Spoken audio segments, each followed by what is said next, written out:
Halo teman-teman. Apa namanya? Kita lanjutkan series dari pembahasan motion kita itu ya. Jadi ini adalah salah satu jenis dari analisis motion, yaitu this house believe that gitu. Jadi ini satu subtype dari analysis motion. Dari topik ini, kita sebenarnya tidak sedang membahas apa yang harus dilakukan. Maksudnya apa yang harus dilakukan oleh government ini bukan policy motion, tapi simply analysis motion, di mana kita harus menganalisa apakah statement dari motion ini benar, atau misalnya apakah statement dari motion ini itu salah. Jadi kalau government ini tuh harus membuktikan burdennya itu bahwa statement dari motion ini adalah benar dari neutral perspektif, kemudian nanti jabarkan benar itu tuh dalam hal apanya, benar seperti apa, benarnya tuh kenapa gitu. Kemudian ini untuk oposisi, kalau oposisi itu lebih kepada mempertanyakan dari motion tersebut gitu ya, mempertanyakan motion. Anyway, ini adalah salah satu contoh dari analisis motion yang tipe This House Believe That. Di sini itu ada topiknya itu cancel culture does more good than harm gitu ya di sini. Nah, jadi yang harus kalian apa namanya yang harus kalian highlight yang pertama kalau kalian berada di posisi OG, kalian harus mendefinisikan dulu apa namanya apa cancel culture dalam konteks ini gitu ya.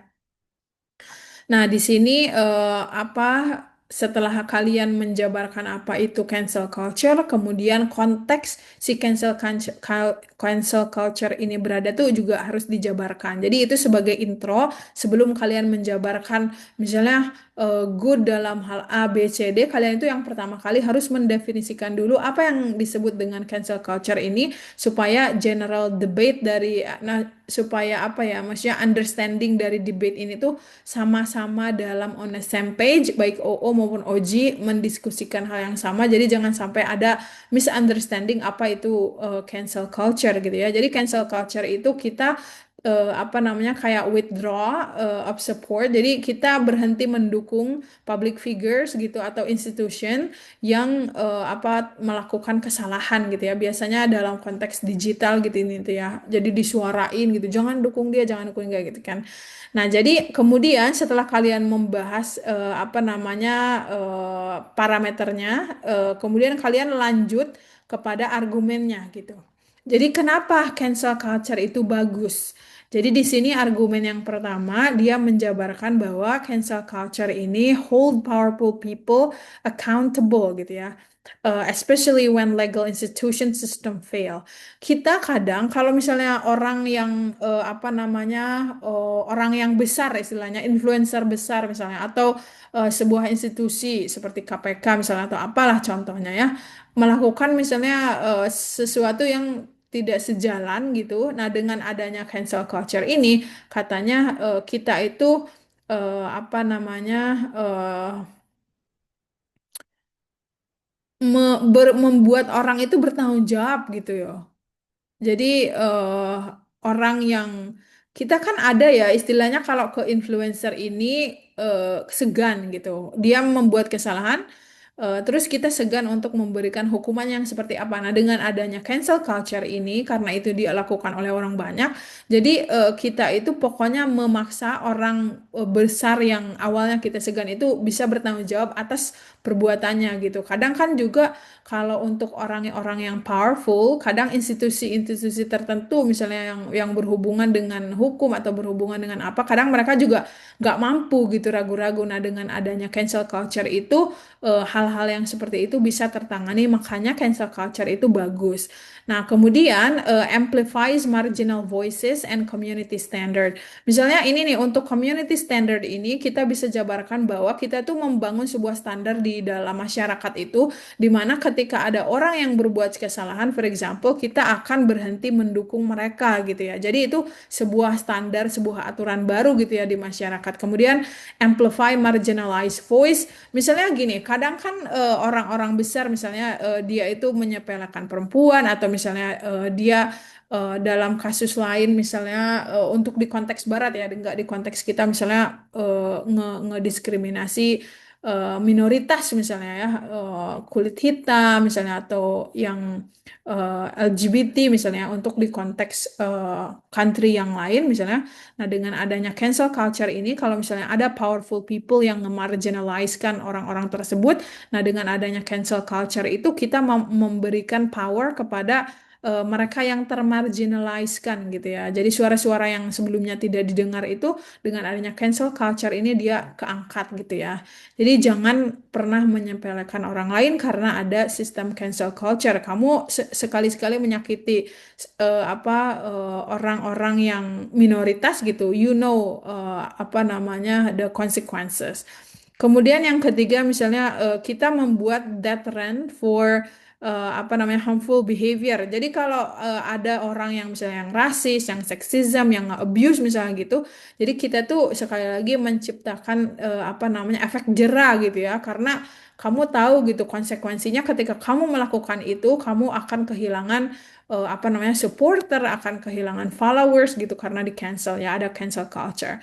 Jadi OG itu simply harus memberikan justifikasi bahwa apa namanya kita itu dengan adanya cancel culture itu tujuannya ya, jadi kamu tuh tidak hanya membahas tentang apa poin positifnya atau apa gitu ya.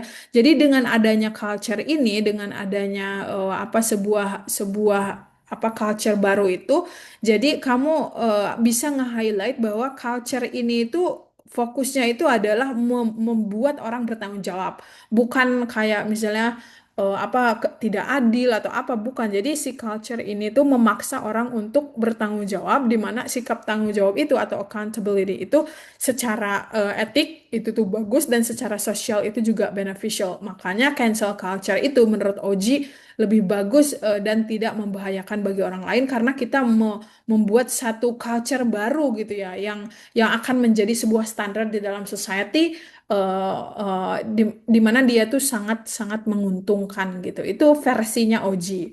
Nah, kalau OO itu harus apa memiliki burden di mana dia harus mendefinisikan ulang cancel culture gitu. Nah, apa bedanya definisi yang dikasih oleh OO dan juga definisi yang dikasih oleh Oji gitu ya. Jadi Oji itu biasanya memberikan definisi yang memang istilahnya ideal gitu. Jadi cancel culture itu sebenarnya apa secara teoritis atau secara ide misalnya, secara ide apa sih gitu cancel culture itu. Nah, kalau OO itu harus menjelaskan definisi dari cancel culture itu di kenyataan gitu. Di kenyataan kita itu biasanya cancel culture itu seperti apa? Jadi di kenyataannya bukan seperti yang Oji bilang gitu. Jadi kenyataannya cancel culture itu malah sebuah mob justice gitu, lack of fairness process gitu ya. Jadi sebuah apa ya istilahnya kayak gebrakan besar yang kadang nggak adil gitu loh, proses proses nge-cancelnya tuh nggak adil gitu ya. Nah, di sini tuh kita bisa menjabarkan bahwa si kita itu berhenti nge-support atau misalnya ngeblokade gitu ya, public figure atau misalnya apa namanya memberhentikan mereka gitu ya. Itu tuh kan kadang ada dalam satu kasus itu disproportionately punish. Kadang dia cuma nyebutin A misalnya, terus digede-gedein misalnya sama media, sama apa, sama netizen, sama apa gitu, sehingga terkesan itu tuh besar gitu kan.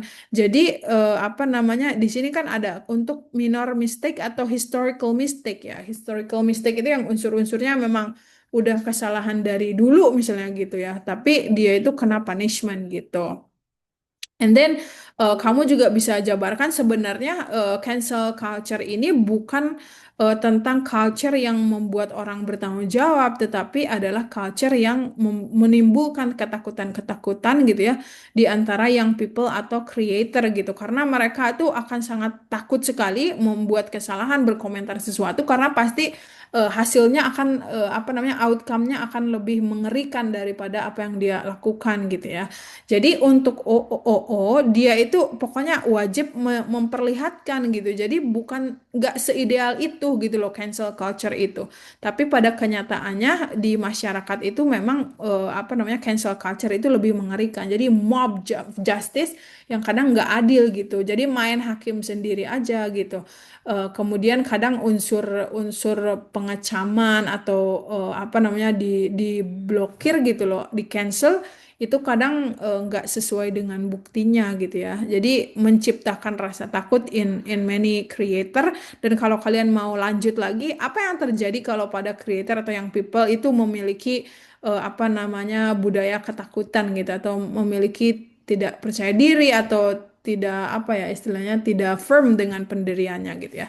Jadi OO itu simply harus berargumentasi bahwa si cancel culture itu kadang selalu ditargetkannya itu kepada wrong individual gitu dan gagal untuk memberikan space untuk redemption. Jadi tidak ada ruang untuk minta maaf si individu ini gitu karena langsung sedikit-sedikit langsung cancel, sedikit-sedikit langsung cancel yang secara etika itu tuh sangat berbahaya bagi individu tersebut gitu. Jadi tidak ada kata maaf gitu ya untuk di dalam cancel culture ini gitu. Nah, nanti ditimbang di mana sih clash-nya gitu di sini itu. Kalau kalian misalnya bisa nge-tackle apa namanya statement ini misalnya katakan bahwa cancel culture itu bisa membuat orang lebih bertanggung jawab apakah benar atau enggak. Kemudian misalnya bisa mampu memberikan apa namanya voices kepada marginalized voice gitu. Itu juga bisa. Apakah bisa kalian itu nge-tackle kalimat-kalimat seperti ini atau argumen seperti ini? Begitupun Oji, sebelum OO memberikan statement itu, kamu juga Oji itu harus memiliki bayangan apa sih yang akan dikatakan oleh OO gitu. Nah, kamu bisa address di dalam speech kamu sebelum kamu menyelesaikan semua argumen itu. Lanjut kepada CG dan CO. Nah, jadi si G burden itu, jadi dia harus nge-extend seperti biasa, harus memberikan elaborasi baru dari misalnya perspektif moral gitu ya. Jadi kalau tadi dari perspektif etika, sekarang dari perspektif moral, bahwa apa namanya cancel culture itu adalah apa namanya a few tools of resistance available to disempowered group gitu. Nah, jadi cancel culture itu adalah salah satu power untuk orang yang di disempowered sebelumnya gitu ya. Misalnya orang yang di disempowered itu adalah misalnya perempuan, apa namanya kaum minoritas, misalnya yang kayak gitu ya. Jadi itu akan jadi satu alat kita menolak akan ketidakadilan ya dengan adanya cancel culture. Jadi semakin diperbesar misalnya cancel culture, kita tuh memberikan sebuah apa namanya monitor kepada orang-orang yang suka ngebully, orang-orang yang suka rasis, yang suka apa gitu ya apa namanya bahwa you better watch out gitu kan karena kita punya apa namanya sebuah alat untuk ngerisis menolak gitu ya adanya ketidakadilan itu gitu. Kemudian ini juga shift cultural norm at scale gitu ya. Nah, ini tuh si sebuah norma-norma baru misalnya climate activism, kemudian body positivity ini tuh kayak memberikan apa ya, memberikan power gitu ya ke si apa namanya? Ke orang-orang yang khususnya minority for example. Kemudian kalian bisa mengenalkan systemic lens yang baru bahwa dengan adanya cancel culture ini kita akan memberikan satu penekanan atau satu tekanan kepada institusi-institusi yang harusnya misalnya bertanggung jawab gitu ya untuk merespon gitu. Jadi ketika apa namanya, ketika prosedur yang normal, misalnya gini, kita ngebully orang. Orang ini yang ngebully itu misalnya giants, important people. Kadang kan institusi itu tidak mau gitu, enggan untuk memberikan hukuman yang adil. Nah, dengan adanya cancel culture ini, kita bisa menekan institusi-institusi itu bahwa we can do better gitu ya. Kita punya cara yang lain gitu yang bisa menghentikan itu. Jadi kalaupun misalnya prosedur-prosedur yang udah dilaksanakan oleh orang itu apa namanya tidak efektif karena terlalu slow. For example, we have more, we have more powerful way untuk menghandle masalah tersebut. Jadi itu yang bisa ditawarkan oleh CG. Kemudian untuk CO burden, jadi CO ini bisa ngambil perspektifnya dari apa ethical dan psikologi, di mana cancel culture itu erode empathy and growth. turn human into branded judge by snapshot gitu. So this one is really dangerous di mana OO itu bisa apa CO itu bisa menyampaikan bahwa secara empati, for example, people will lose like their empathy and then will lose their growth gitu kan. Jadi memandang apa namanya manusia itu sebagai barang yang bisa ditentukan hanya dari snapshot. Sekali bikin kesalahan, udah nilai bagus, nilai positif yang dia miliki hilang gitu. Kan itu nggak bagus gitu ya. Kadang mungkin ada kalanya orang itu make a mistake dan they regret it. Tapi kalau dengan adanya cancel culture ini, mereka tidak memiliki power, mereka tidak memiliki space untuk apa namanya mengampuni dirinya atau meminta maaf. Jadi simply segala sesuatu ditentukan oleh snapshot aja. Apa yang terlihat di permukaan, dah itu yang salah gitu misalnya. Kemudian apa namanya call out culture ini discourage honest conversations or change gitu ya. Jadi kalau cancel culture itu kan langsung sekaligus dipunish gitu kan. Udah di cancel dia nggak laku lagi misalnya kalau artis nggak laku lagi gitu.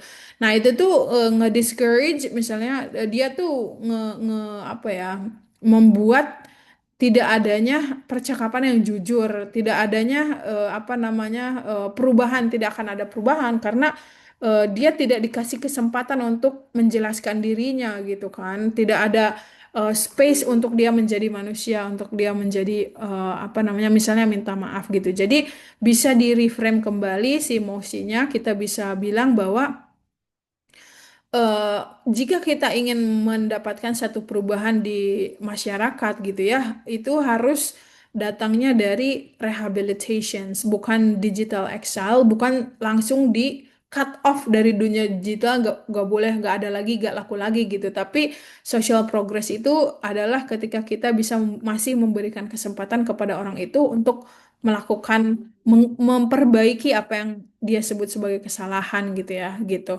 Jadi ketimbang di cancel culture-nya, jadi kalau CEO ini bisa nge-promote call in culture, di mana call in culture itu adalah apa namanya kita memperbaiki seseorang, memperbaiki perbuatan seseorang tapi dengan penuh kasih sayang. Jadi kita bilangin, kita beri ruang untuk ngobrol, untuk dan lain sebagainya. Itu apa namanya contoh analisis dari This House Believe That. Jadi di sini kalian tidak memberikan mekanisme apapun, tidak menjelaskan kepada seseorang untuk melakukan sesuatu, tapi simply kalian berikan analisis kenapa sih dia tuh berbahaya. Dalam hal apa dia tuh berbahaya? Dan kalau kita lihat jalannya OO dan CO, kita bisa melihat bahwa kita ambil dari perspektif psikologis, kita ambil dari perspektif etika, moral, kita ambil dari perspektif misalnya kesehatan, kita ambil dari perspektif misalnya ekonomi kalau misalnya apa motionnya dengan apa namanya contoh yang lain gitu ya. Jadi itu yang kita maksud dengan analisis motion, kita harus membuktikan benar dia itu bagus, benar dia itu salah, tapi dalam hal apa kita berikan analisis termasuk juga apa justifikasinya seperti apa gitu ya. Oke, thank you. See you in the next motion.